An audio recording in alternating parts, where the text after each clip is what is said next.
पुढचा प्रश्न बघूया मित्रांनो। पुढचा प्रश्न अगदी सोपा आणि सरळ दिलेला आहे, पण हा आपल्याला कशामुळे आवड जातो, जे की आपल्याला जे हे आहेत अल्फाबेटिकल्स आहेत, अनुक्रमणिक आहेत, ते पाठ नसल्यामुळे आपल्याला काय जातो, अवघड जातोय। जर आपल्याला त्या पाठ असतील तर आपल्याला हा सोडवण्यास इझी जाईल। इथं काय केलेलं आहे तर सहसंबंध ओळखायचा आहे। पहिल्या पदाचा दुसऱ्या पदाची जसा संबंध आहे अगदी तसाच संबंध तिसऱ्या पदाचा चौथ्या पदाशी आहे। आपल्याला इथं दोन पद दिलेले आहेत, पहिला पद आपल्याला पूर्ण दिलेला आहे आणि दुसरा पद आपल्याला काय करायचं आहे, ओळखायचं आहे। तर मित्रांनो चला बघूया। तर याच्यात काय म्हटलेले आपल्याला MNAZ आणि इथं आपल्याला सहसंबंध दाखवायचा आहे। हा प्रश्नार्थी चिन्ह आहे आणि हा जो आहे हा तिसरा आपला आहे आणि हा चौथा आहे। याच्यावरून आपल्याला तिसरा काढायचा आहे, तिसरा पद काढायचा आहे। तर मित्रांनो जेव्हा आपण अशा गोष्टी बघत असतो तेव्हा आपल्याला एक एकचा विचार केला पाहिजे, जेणेकरून जर आपण एक एक अक्षराचा विचार केलो तर आपण उत्तरापर्यंत लवकर पोहोचू। याच्यात पर्याय पण काय करतात, म्हणजे पर्याय पण हे गरजेचे आहेत। तर हे चार पर्याय आपल्याला दिलेले आहेत। तर आपण बघूया, जो हा एम आहे, एम नंतर एल आलेला आहे, एन नंतर ओ आलेला आहे, ए नंतर बी आलेला आहे आणि झेड नंतर वाय आलेला आहे। तर हा कशा पद्धतीचा आलेला आहे मित्रांनो ते आपण याच्यात बघूया। तर हा जो एम आहे त्याला आपण जर आपल्याला अक्षर दिले असतील, जर आपण त्यांना अंक देत चलू तर आपल्याला पुढचा जो प्रश्न आहे तो लगेच सुटेल, जेणेकरून अंकानुसार काय करतो लगेच सुटतो। तर आपण बघूया, हा जो एम आहे हा एम किती नंबरवर आहे, एम हा 13 नंबरवर आहे। एम किती नंबरवर आहे मित्रांनो, एम हा 13 नंबरवर आहे। तर एमचा जाग्यावर इथं काय आलेला आहे, ए आलेला आहे, मग एम किती नंबरवर आहे, 12 नंबरवर। मित्रांनो बघा काय झालेलं आहे, इथं 13 आहे, इथं -1 केलेला आहे, दुसऱ्या पदात काय केलेलं आहे -1 केलेले आहे। मग हा 13 इथं काय झालाय 12 झालेला आहे। तर आपल्याला जो हा याच्या हा पहिला हा आपण पूर्ण सोडून घेऊ, नंतर तिसऱ्या पदाचा चौथ्या पदाची तिसऱ्या पदाची काय करू आपण तुलना करूया। तर एन जो आहे हा किती नंबरवर आहे, तर एन हा 14 नंबरवर आहे मित्रांनो, आणि त्याच्यानंतर ओ जो आहे ओ 15 नंबरवर आहे। इथं तुमच्या लक्षात आला काय केलेलं आहे, पहिला जो अक्षर आहे 13 इथून -1 करून इथं 12 लिहिलेलं आहे। त्यानंतर जो दुसरा अक्षर आहे 14 याच्यातून म्हणजे याच्यात +1 करून इथं काय केलेलं आहे 15 केलेलं आहे। म्हणजे मायनस प्लस याची काय आहे ही माला आहे, अक्षरमाला आहे। त्यानंतर ए किती नंबरवर आहे, 1 नंबरवर, तर बी 2 नंबरवर। बघा मित्रांनो जर आपल्याला हे अक्षर म्हणजे क्रमांकानुसार पाठ असेल 1 ते 26 पर्यंत, तर आपल्याला हा प्रश्न सोडण्यात बिलकुल अवघड जाणार नाही आणि हा प्रश्न वेळखाऊ आहे। पण आपण जर पाठ केलेला असाल, ॲडव्हान्स असाल, तर बिलकुल वेळ याच्यात वाया जाणार नाही। तर हा झेड किती नंबरवर आहे, 26 नंबरवर। पण ह्या बेसिक गोष्टी आपल्याला माहित असणं गरजेचं आहे। वाय किती नंबरवर आहे, 25 नंबरवर। आता आपला काय झालेला आहे, हा पूर्ण झालेला आहे। म्हणजे आपल्याला हे जे नंबर आहेत हे पाठ असल्यामुळे आपण नंबर टाकून घेतलोय। नंबर टाकल्यानंतर आपल्याला प्रश्न हा अगदी सोपा होतो। तर 13 इथं 12 -1 14 +1 15, त्यानंतर 1 +1 बी, झेड -1 म्हणजे मायनस अशा पद्धतीने केलेला आहे। तर आपल्याला प्रश्नार्थ चिन्हाच्या जागी शोधायचा आहे मित्रांनो। काय आहे तर जो हा जे आहे, तर पहिला जो अक्षर आहे हा चौथा दिलेला आहे, आपल्याला तिसरा शोधायचा आहे। बघा इथं लक्ष देणं गरजेचं आहे। कधी म्हणजे जास्तीत जास्त वेळेस तिसरा दिलेला असतो, चौथा शोधायचा असतो, पण इथं चौथा दिलेला आहे आणि तिसरा शोधायचा आहे। तर जो हा जे आहे, तर इथं आपण हा 13 होता, तर इथं काय झाला 12 झालाय, म्हणजे -1 झालाय। तर आता हा ऑलरेडी -1 होऊन आहे, तर हा 10 आहे। त्यानंतर जो हा क्यू आहे, क्यू 17 नंबरवर आहे, डी 4 नंबरवर आणि डब्ल्यू 23 नंबरवर। आपल्याला आता सोडवण्यास काय सोपा जाईल। म्हणजे हा एक मायनस झालेला आहे, म्हणजे इकडे काय असणार, साहजिकच आहे प्लस असणार। मग प्लस के काय, हा किती आहे 10, इथं आल्यानंतर 11 के। तर मित्रांनो पहिला अक्षर के आहे, तर आपल्याला आता सरळ पर्यायामध्ये जायचं आहे आणि पर्यायामध्ये के आहे का पहिला अक्षर तो बघायचा आहे। जर तो फक्त एकाच पर्याय जर असेल तर आपला उत्तर आहे, बाकीचं काढण्याची गरज नाही। पण आपण काढू, आता आपण सविस्तर घेत असतो तेव्हा काढू, पण परीक्षामध्ये आपल्याला काढण्याची गरज नाही। तर के कुठं आहे, खाली पर्याय बघत असताना के इथं आहे, के इथं आहे का नाही, म्हणजे हा पर्याय आपला काय झाला डिटरमाइन झालाय, हा पर्याय चुकीचा आहे। त्यानंतर के इथं आहे, के इथं आहे, म्हणजे तिन्ही पर्याय काय आहेत सध्या चालू आहे। त्यानंतर हा जे आहे, त्याच्यानंतर आपण के घेतलो जे की 11 नंबरवर आहे। आता हा क्यू आहे, क्यू काय झालेला आहे इथं बघावं लागेल आपल्याला। हा जो 14 होता इथं 15 झालाय, काय झालाय, हा जो 14 होता इथं 15 झालाय, 1 वाढलाय। तर आपल्याला आता काय करावं लागेल, जो हा क्यू आहे तर इकडे काय करावं लागेल त्याच्यासाठी आपल्याला क्यू साठी काय लिहावं लागेल, म्हणजे हा 17 आहे तर इथं काय लिहावं 16 लिहावं लागेल. मग 16 काय आहे पी आहे, 16 वर पी आहे. आता आपण चला पर्याय बघूया अजून.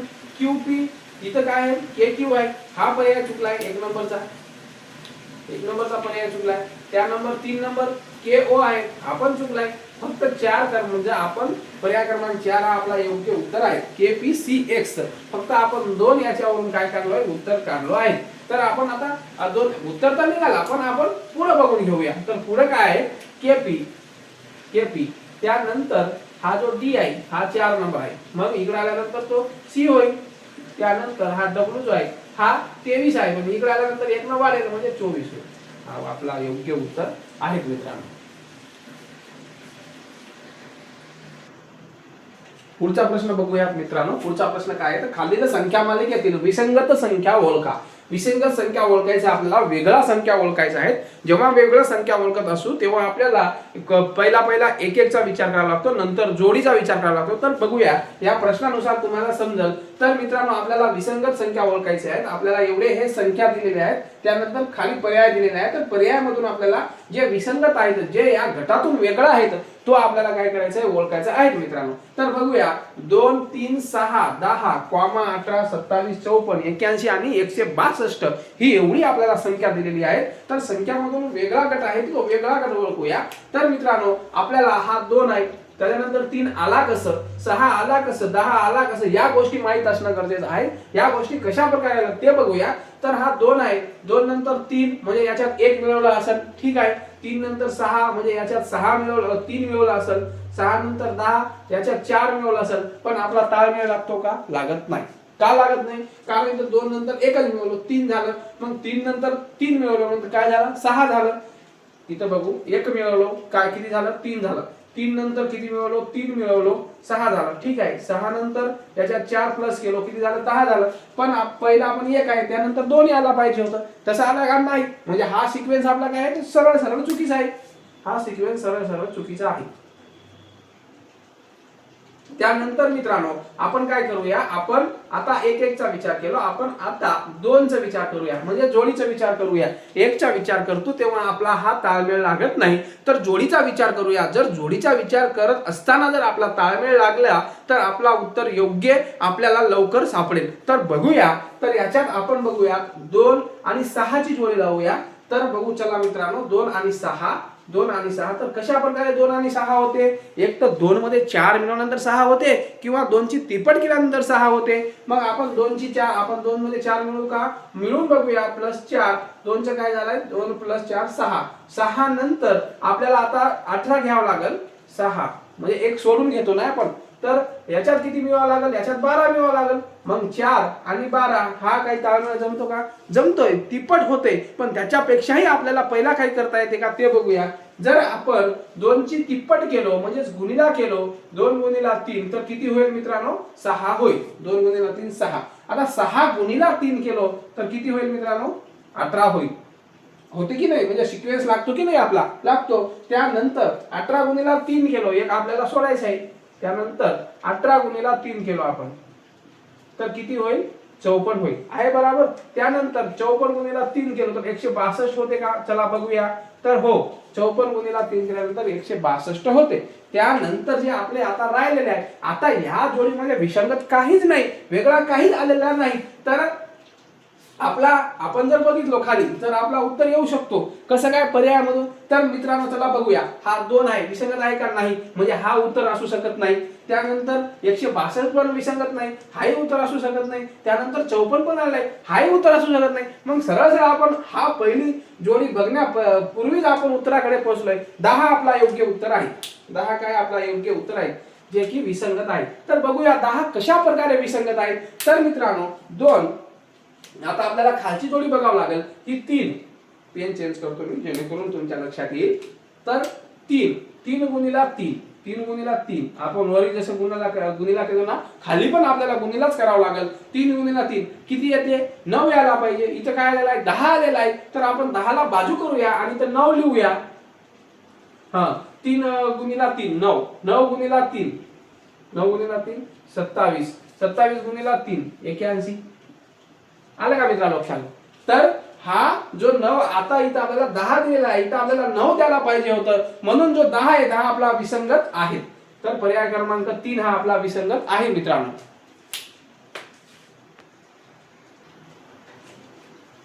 पुढचा प्रश्न बघूया, अगदी सोपा आणि सरळ आहे. गटात न बसणारा, खालील शब्दांच्या गटात न बसणारा शब्द ओळखायचा आपल्याला. तर आपल्याला 4 पर्याय दिलेले आहेत, त्याच्यापैकी ओळखायचा आहे मित्रांनो.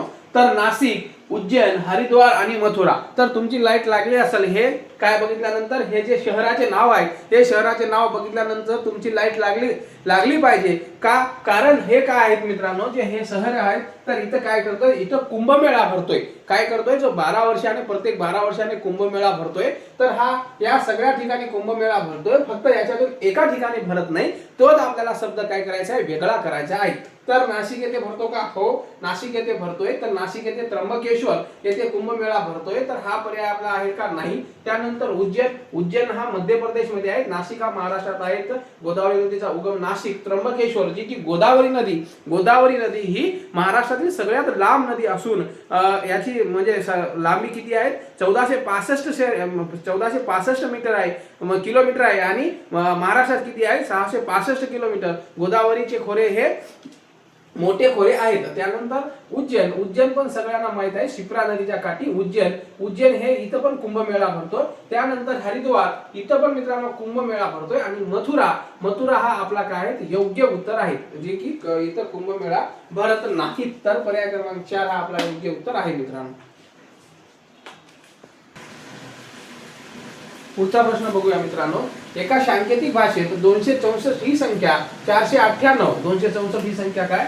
498 अशी लिहितात. तर त्या सांकेतिक भाषेत 363 ही संख्या कशी लिहिणार? खाली पर्याय दिलेले आहेत. तर तुम्हाला मी सांकेतिक हे सांगून देतो. तर ही सांकेतिक एक भाषा असते, जे की कम्युनिकेशन म्हणजे माझ्यात आणि तुमच्यात, किंवा माझ्यात आणि माझे जे ओळखीचे माणसं असतात त्याच्यात हा संकेत ठरवलेला असतो. हे कधी वापरायचे? हे शिवाजी महाराजांच्या काळात सांकेतिक भाषा वापरायची. सांकेतिक भाषा म्हणजे जे कोड आहेत, जे की पत्र आहेत, ते आपल्या मित्रापर्यंत किंवा आपल्या जवळच्या व्यक्तीपर्यंत पोहोचवण्यासाठी सांकेतिक भाषेचा विचार केला जायचा. सांकेतिक भाषा लिहिली जायची, जेणेकरून हा पत्र जो आहे, हा कुठलाही संदेश जो आहे तो दुश्मनाला कळला नाही पाहिजे, म्हणून हा सांकेतिक भाषेचा वापर करत असे. सांकेतिक भाषा म्हणजे ठरवलेले कोड असतात, एक साठी किती वापरायचे, किंवा कुठल्याही वस्तूसाठी. आता ही पेन आहे, पेन साठी काय वापरायचे हे फक्त दोघांमध्ये चालते. सांकेतिक भाषा फक्त परस्पर संबंध ज्याच्यात असते, फक्त वैशिष्ट्य म्हणजे जे विशिष्ट लोक असतात त्यांनाच ती माहित असते,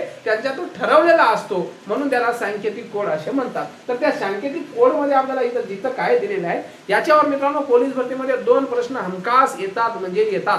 तुम्ही हे टॉपिक काय करून पाठच करून ठेवा. तर तुम्ही जर हा व्हिडिओ बघत असाल तर तुम्हाला काही सांकेतिक भाषेचा काही इथून पुढे प्रश्न आला तर तो बिलकुल चुकणार नाही. तर बघूया, 264 च्या जागी 498 दिलेला आहे. तर ही 498 ची जी केस आहे, तर ते बघूया. 264 च्या जागी 498 आला कसं, त्याच्यानुसार आपल्याला 363 च्या नंतर 363 च्या जागी काय येईल हे पर्यायामधून शोधावं लागेल. तर 264 आहेत, तर हा जो 2 आहे त्यानंतर 4 आलेला आहे मित्रांनो. एकाचा आपण जेव्हा विचार करतो, 6 आहे, त्याच्यानंतर 9 आलेला आहे, आणि जो 4 आहे त्याच्यानंतर काय आलेला आहे, 8 आलेला आहे. तर बघूया, 2 मध्ये किती वेळ लागेल, म्हणजे आपल्याला काय येईल, 4 येईल. 2 मध्ये जर आपण +2 केलो तर 4 येईल, इथं आलेला आहे बघा. 6 नंतर 9 कसे येईल, तर 6 मध्ये जर आपण 3 ऍड केलो तर काय येईल, 9 येईल, इथं आलेला आहे 9 बघा. त्यानंतर 4 मध्ये जर आपण 4 ऍड केलो तर काय येईल, 8 येईल. तर तशाच प्रकारे आपल्याला खाली बघायचं आहे, हे 3 आहे, 3 मध्ये जर आपण 2 प्लस केलो तर किती येईल मित्रांनो, 5 येईल. त्यानंतर 6 मध्ये किती प्लस करावं लागेल, 3 प्लस करावं लागेल, 9 येईल. आणि ह्या 3 मध्ये किती प्लस करावं लागेल मित्रांनो, 4 प्लस करावं लागेल, म्हणजे 597 हा आपला उत्तर येईल. तर खाली आपल्याला बघायचं आहे 597 कुठे आहे, तर 597, 579, 756 आहे, 597. पर्याय क्रमांक 3 हा आपला योग्य उत्तर आहे मित्रांनो. काय, पर्याय क्रमांक 3 आपला योग्य उत्तर आहे.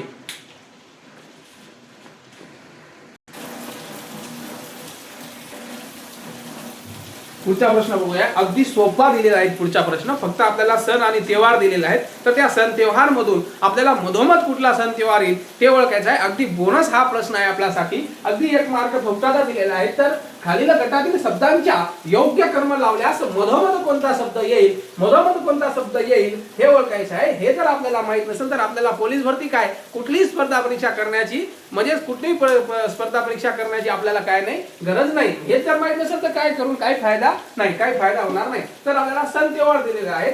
होळी, गणेश चतुर्थी, दसरा, मकर संक्रांत आणि दिवाळी. मित्रांनो, हे जे सण आहे जे बोर्डिंग मध्ये राहतात, जे गव्हर्नमेंट हॉस्टेल मध्ये राहतात शाळा शिकत असताना किंवा कॉलेजमध्ये, त्यांना ह्या चांगल्या प्रकारे माहित असतात. त्यांना काय सुट्टी पाहिजे असते, त्यामुळे ते वारंवार कॅलेंडर बघत असतात. जेव्हा मी बोर्डिंग मध्ये होतो मी तसंच करायचो, रोज एक नवीन कॅलेंडर बनवायचो कशासाठी तर सुट्टीसाठी. तर बघूया, होळी, गणेश चतुर्थी, दसरा, मकर संक्रांत आणि दिवाळी. तर मधोमध येणारा सण कोणता हा आपल्याला ओळखायचा आहे. मग मधोमध येणारा सण ओळखण्यासाठी हे सण कुठल्या महिन्यात येतात ते आपल्याला बघणं गरजेचं आहे.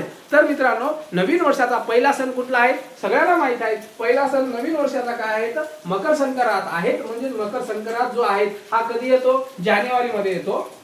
जानेवारी मध्ये काय मकर संक्रांत येतो. मकर संक्रांत काय येते मित्रांनो, जानेवारी मध्ये मकर संक्रांत येते. मकर संक्रांत जानेवारी मध्ये येते. म्हणजे पहिल्या नंबरला काय येईल, मकर संक्रांत येईल. मग याच्यात मकर संक्रांत आहे का पर्यायामध्ये नाही. त्यानंतर जे आहे मकर संक्रांत नंतर काय येतो मित्रांनो, मार्च मध्ये होळी येते. मार्च मध्ये काय येते, होळी येते. मार्च मध्ये काय येते, मार्च मध्ये होळी येते. मग होळी पर्यायामध्ये आहे का, हो आहे. मग हा पर्याय काय आहे, चुकीचा आहे. त्यानंतर काय येईल, गणेश चतुर्थी येईल. कधी येईल गणेश चतुर्थी, कधी ऑगस्ट मध्ये कधी सप्टेंबर मध्ये, सप्टेंबर किंवा ऑगस्ट मध्ये गणेश चतुर्थी येते. त्यानंतर मित्रांनो तर ऑक्टोबर मध्ये किंवा सप्टेंबरच्या शेवटी काय येतो, दसरा येतो. त्यानंतर काय येते, दिवाळी येते. म्हणजे सगळ्यात शेवटी दिवाळी येते. तर याच्यातून आता आपल्याला सेंटर मध्ये कोण येईल तर गणेश चतुर्थी जो आहे हा मधोमध येईल. सप्टेंबर किंवा ऑगस्ट किंवा सप्टेंबर मध्ये गणेश चतुर्थी येते. म्हणून आपला योग्य उत्तर काय आहे, आपल्याला बोनस दिलेला होता. एकदम सरळ आणि सोपा प्रश्न होता. पण आपल्याला हे माहित नसेल सण त्योहार, आपल्याला सगळ्यांना सण त्योहार माहित असतो म्हणून हा एक मार्क आपला फिक्स आहे. गणेश चतुर्थी हा मधोमध येईल. पुढचा प्रश्न बघूया. धातू, सोडियम, सल्फर या गटामधील संबंध दाखवण्यासाठी कोणती वेन आकृती येईल. तर वेन डायग्राम दिलेला आहे आपल्याला, त्याच्यामधून आपल्याला संबंध शोधायचा आहे. मग हे संबंध शोधत असताना आपल्याला काय दिलेलं आहे तर तिन्ही पर्यायचं जे तिन्ही आपल्याला जे दोन हे दिलेले आहेत, धातू, सोडियम आणि सल्फर, या सगळ्या गोष्टीचा आपल्याला माहिती असणं गरजेचं आहे. तरच आपण वेन आकृती सोडवू शकतो, नाही तर सोडवू शकत नाही. तर याच्यात आता आपल्याला बघायचं आहे तर धातू, सोडियम आणि सल्फर. तर मित्रांनो हा जो सोडियम आहे हा काय आहे, ही जी संकल्पना आहे ही संकल्पना 8वी विज्ञान याच्यामधून घेतलेली आहे. तर आपल्याला बघायचं आहे धातू आणि धातू, सोडियम आणि सल्फर. तर मित्रांनो याच्यातून आपल्याला वेन आकृती बघायची आहे. हे तिन्ही असं म्हणजे एकजूट आहे का नाही. त्यानंतर हा जो पर्याय क्रमांक 1 आहे तर याच्यात बघूया धातू म्हणजे कुठला, आता हा जो गोल दिलेला आहे धातू आणि आतमधला जो आहे हा काय आहे, हा सोडियम आहे. सोडियम काय आहे मित्रांनो, सोडियम धातू आहे. आणि सल्फर हा अधातू आहे. अधातू आहे सल्फर. म्हणजे आपला 1 नंबर हा उत्तर आहे. हे 2 नंबर पण नाही. याच्यात धातू मध्ये सोडियम आणि सल्फर दिलेला आहे. हे धातू नाही, सल्फर धातू नाही. सल्फर काय आहे, अधातू आहे. त्यानंतर याच्यात पण नाही आणि 3-4 नंबर मध्ये पण नाही. 1 नंबरला आहे. कारण की जो धातू हा सोडियम धातू आहे पण सल्फर अधातू आहे. म्हणजे सल्फर काय आहे, सरळ बाहेर येईल. तर योग्य क्रमांक 1 आहे.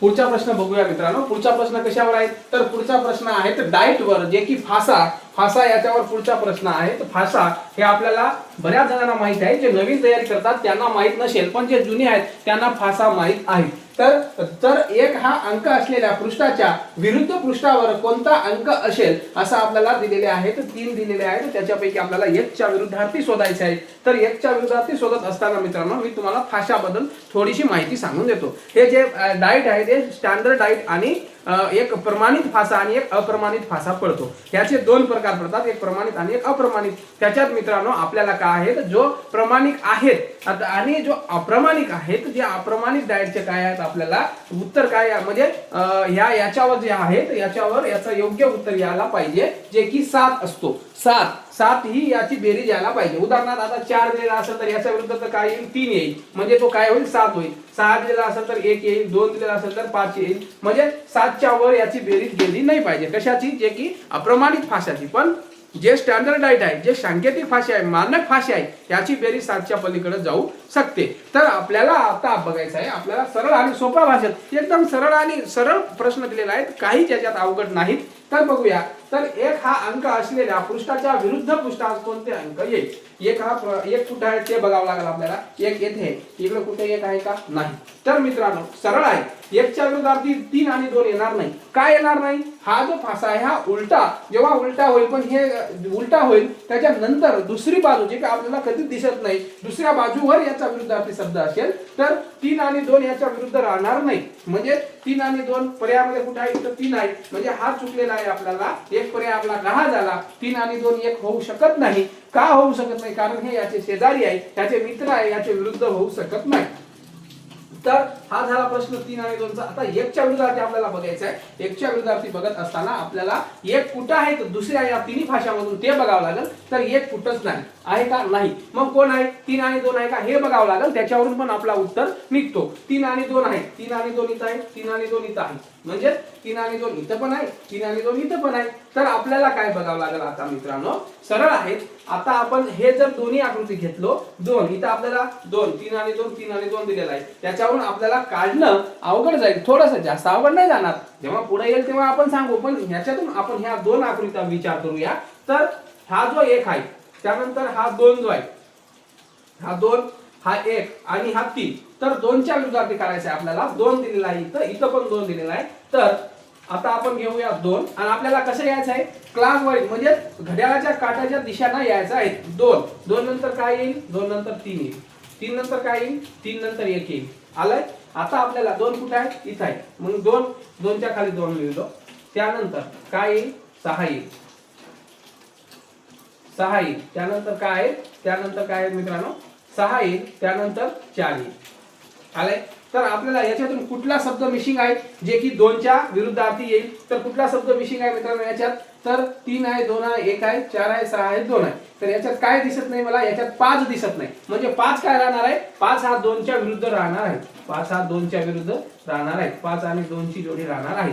तर मित्रांनो 5 आणि 2ची जोडी राहणार आहे, मग 5 कुठे आहे, 5 इथं आहे, हा पण आपला पर्याय काय आहे, चुकीचा आहे। त्यानंतर आपल्याला 2चा तर सापडला, आता आपल्याला 1चा तर सापडणार नाही, कारण 1 दुसऱ्या ठिकाणी कुठे नाही, 3चा बघावा लागेल। 3 कुठे आहे, इथं 2 ठिकाणी 3 आहे, तर आपण 3चा बघावा लागेल। तर मित्रांनो 3 बघत असताना म्हणजे घड्याळाच्या दिशेने जायचं आहे। 3 हे बघा, 3 दिसते तुम्हाला, 3 नंतर काय आहे, 2 आहे, 2 नंतर काय, 4 आहे, एका खाली एक मांडायचं आहे, जेणेकरून आपल्याला विरुद्धार्थी जोडी ही लवकर लक्षात येईल। त्यानंतर 3 कुठे इथं आहे, 3च्या खाली 3 घेतलो, त्यानंतर 1, त्यानंतर 2। तर मित्रांनो आपल्याला काय माहित आहे, 2च्या विरुद्धार्थी माहित आहे, त्यानंतर आपल्याला कशाचा विरुद्धार्थी माहित आहे, 2च्या विरुद्धार्थी आपला झालाय 5, त्यानंतर आपल्याला 3च्या विरुद्धार्थी पाहिजे। आता 3 काय झालं, इथं 2 वेळेस झालंय, 2 पण झालंय, पण इथं काय लिहावं लागेल आपल्याला, 5 लिहावं लागेल, कारण की 2च्या विरुद्धार्थी 5 आहे ना। तर 3च्या विरुद्धार्थी काय, इथं 3 तर येणार नाही, 2 पण येणार नाही, 1 तर येणार नाही, 1 तर शेजारी आहे, तर 3च्या विरुद्धार्थी 4 आहे। 3च्या विरुद्धार्थी काय आहे, 3च्या विरुद्धार्थी 4 आहे। तर आता उरली एकच जोडी, कुठली, तर 1च्या विरुद्धार्थी काय आहे मित्रांनो, 6 आहे। 1च्या विरुद्धार्थी काय आहे, 6 आहे। तर 6 कुठल्या क्रमांकावर आहे, पर्याय क्रमांक 2 वर 6 आहे। 6 हा आपला योग्य उत्तर आहे। अशाच प्रकारे मी तुम्हाला थोडा वेळ लागला तर चालेल मित्रांनो। बघा, पोलीस भरतीला अजून वेळ आहे, पोलीस भरतीला अजून वेळ आहे, पण तुम्ही जर घरूनच तयारी करत असाल आणि हे व्हिडिओ बघत असाल तर तुम्हाला मित्रांनो हे म्हणजे दुसऱ्या कुठलाही मटेरियल बघण्याची गरज नाही। याच्यात मी सगळ्या प्रकारे म्हणजे थोडा वेळ लागेल, एक प्रश्नपत्रिका आपण 2 दिवस सोडवू, पण डिटेल करू, जेणेकरून पुढे आपल्याला कुठलाही प्रश्न आला तर हा चुकला अजिबात चुकणार नाही, याची मी तुम्हाला शाश्वती देतो मित्रांनो। तर योग्य क्रमांक आहे। अशाच प्रकारे आता जो फासा आला, त्यानंतर घड्याळ येईल, त्यानंतर याच्यावर काय येईल, नातेसंबंध येईल, दिशा येईल, ह्या सगळे प्रश्न मी तुमचे हळूहळू काय करणार आहे, क्लिअर करणार आहे, जेणेकरून जेव्हा तुम्ही कुठलीही परीक्षा देत असाल तेव्हा याच्या संबंधी जर प्रश्न आला तर तुमचा चुकणार म्हणजे बिलकुल चुकणार नाहीत मित्रांनो.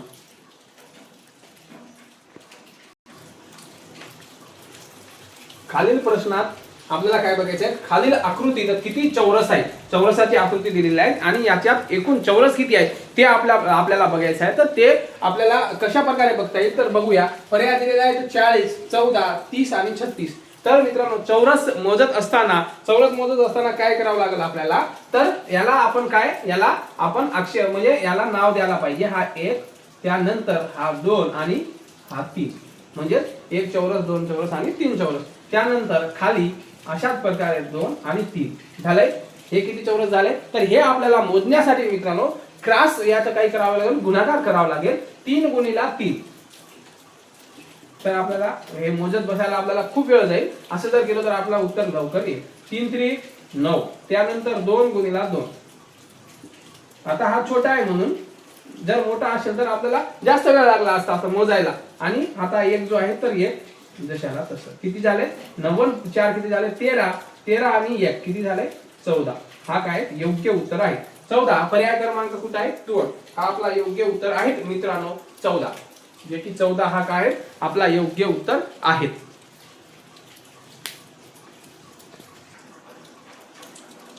मित्रांनो हा जो प्रश्न आहे हा नातेसंबंधावर आहे आणि नातेसंबंध जपणं आणि माहीत असणं खूप गरजेचं आहे. तर बघूया याच्यावर कशा प्रकारे आपल्याला उत्तर सांगा म्हणजे शोधता येईल. सुजाता कविताला म्हणाली, तुझ्या भावाच्या पत्नीची सासू ही माझी आजी लागते, तर कविता ही सुजाताची कोण. मित्रांनो हा जो नातेसंबंध आहे अगदी सोपा आणि सरळ असतो, पण बऱ्याच विद्यार्थ्यांना हा काय जातो, हा अवघड जातोय. आणि सगळ्यांना म्हणजे बऱ्याचशा लोकांना अवघड जातोय परीक्षामध्ये येताना, पेपरमध्ये येताना सगळ्यांना. का कारण की वेळ आपल्याला अपुरा असतो आणि आपल्याला या नात्याच्या याच्यात आपण गुंतल्यामुळे आपल्याला नाता काही लवकर समजत नाही. नाते न समजल्यामुळे आपला वेळ पण जातो आणि प्रश्न पण चुकतो. तर इथून पुढे तुमचा हा नातेसंबंधावर एक पण प्रश्न चुकणार नाही याची मी तुम्हाला ग्वाही देतो आणि आपण चालू करूया. तर काय आहे, सुजाता कविताला म्हणाली, तुझ्या भावाच्या पत्नीची सासू ही माझी आजी लागते, तर कविता ही सुजाताची कोण. तर कविता ही सुजाताची कोण हे आपल्याला बघायचं आहे. तर बघूया. ही कविता आहे, ही कविता सुजाता काय म्हणते, सुजाता कविताला म्हणाली, तुझ्या भावाच्या पत्नीची सासू म्हणजे कविताचा भाऊ. त्याच्यानंतर आपल्याला क्रॉस करून काय दाखवायचं आहे, याची पत्नी दाखवायची आहे, याची पत्नी. आणि इथं खाली आपल्याला काय दाखवायचं आहे, सुजाता. का सुजाता. आता बघा सुजाता आणि कविता याच्यात काय चालू आहे, कम्युनिकेशन चालू आहे, याच्यात बोलणी चालू आहे. की ही काय म्हणते, सुजाता कविताला म्हणाली, काय सुजाता कविताला म्हणाली, तुझ्या भावाची पत्नीची काय, तुझ्या भावाच्या पत्नीची काय सासू. आलं लक्षात. तू सुजाता कविताला म्हणाली, तुझ्या भावाची पत्नीची सासू म्हणजे याची सासू असेल तर या भावाची कोण असेल ती, म्हणजे कविताच्या भावाची कोण असेल, कविताच्या भावाची ती कोण असेल, आई असेल. आला मित्रांनो लक्षात, कोण असेल ती आई असेल. मग भावाची आई आहे म्हणजे कविताची पण ती काय आहे, आई आहे. मग कविताची पण आई आहे, कविताचा भाऊ, भावाची पत्नी म्हणजे कविताची कोण लागते, भावाची लागल म्हणजे वहिनी लागल. तर मित्रांनो ही कोण आहे, सुजाता. मग ही सुजाता जी आहे तर काय म्हणते, सुजाता कविताला म्हणाली, तुझ्या भावाच्या पत्नीची सासू ही माझी आजी लागते. ही जी आई आहे ही काय आहे, सुजाताची आजी लागते मित्रांनो. तर सुजाताची आजी लागण्यासाठी मग सुजाता कोणाची मुलगी असू शकते, भाऊची. नाव काय माहित नाही, पण या भावाची ही मुलगी आहे सुजाता, म्हणून भावाची मुलगी सुजाता. आणि भाऊची आई आहे ही जी की आपल्याला या प्रश्नात दिलेली आहे. भाऊची आई ही आहे, मग ही काय आहे, काय लागते याची, तर ही आई जी आहे ही आजी लागते. कोणाची, सुजाताची. मग ही सुजाताची आई राहणार आणि ही वरची जी आहे ती कोण लागणार, सुजाताची आजी. मग सुजाताची आजी लागत असेल, मग सुजाता आणि कविता याच्यात काय नाते आहे, तर कविताची सुजाता कोण आहे, भावाची मुलगी आहे. मग भावाची मुलगी आहे तर सुजाता ही कविताची कोण लागते, जर आपल्या वडिलाची बहीण आपली कोण लागते असं विचारल्यावर आपण काय म्हणणार, आत्या. तर सुजाता ही कविताची काय लागते, तर ही कविता ही सुजाताची कोण लागते मित्रांनो. याच्यात आपण जास्त कन्फ्युज असतो. तर हा प्रश्न सरळ आणि सोपा. बघा एक प्रश्न आपल्याला थोडासा अवघड जातो म्हणजे वेळ खाऊ असतो, त्याला आपण 1 मिनिट 2 मिनिट देऊ शकतो, पण त्याचा उत्तर योग्य आला पाहिजे. कधी कधी आपल्याला प्रश्न जीकेचा सोपा पण येतो, मराठीचा सोपा पण येतो, आपण लगेच जातो पुढं. पण इथं काय आहे, थोडा वेळ द्यायला पाहिजे जेणेकरून आपला हा कधीच चुकणार नाही. हा तुम्हाला डायग्राम लक्षात आला असेल तर तुम्ही उत्तरापर्यंत योग्य प्रकारे पोहोचू शकता. तर कविता ही सुजाताची आत्या लागते, जे की 2 नंबरला पर्याय दिलेला आहेत मित्रांनो.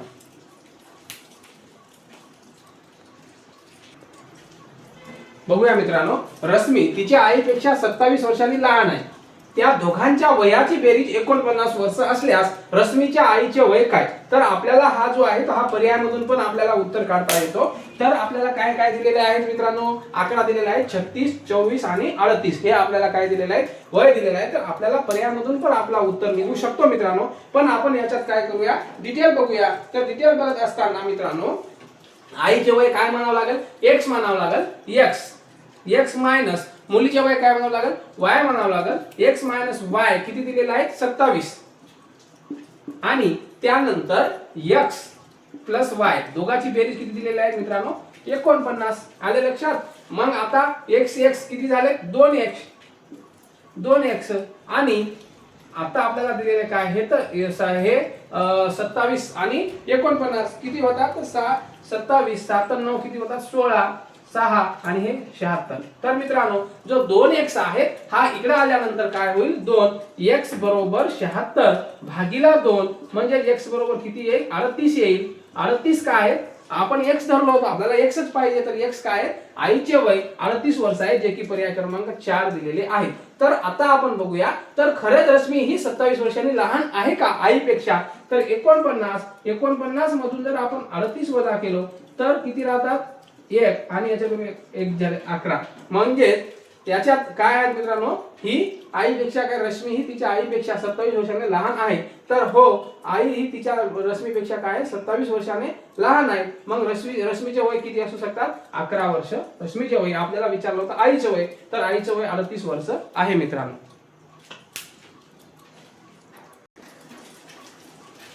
पंकज घराकडे तोंड करून उभा होता.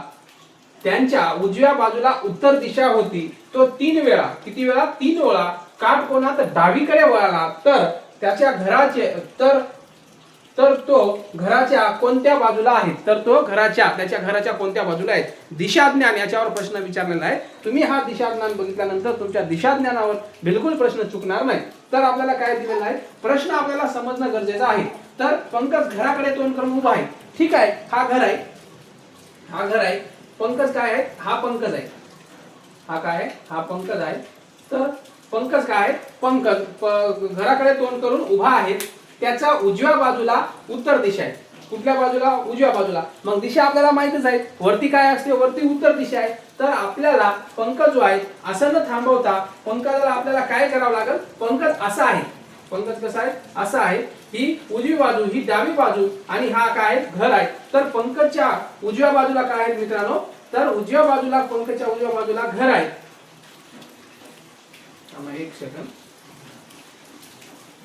एक सेकंद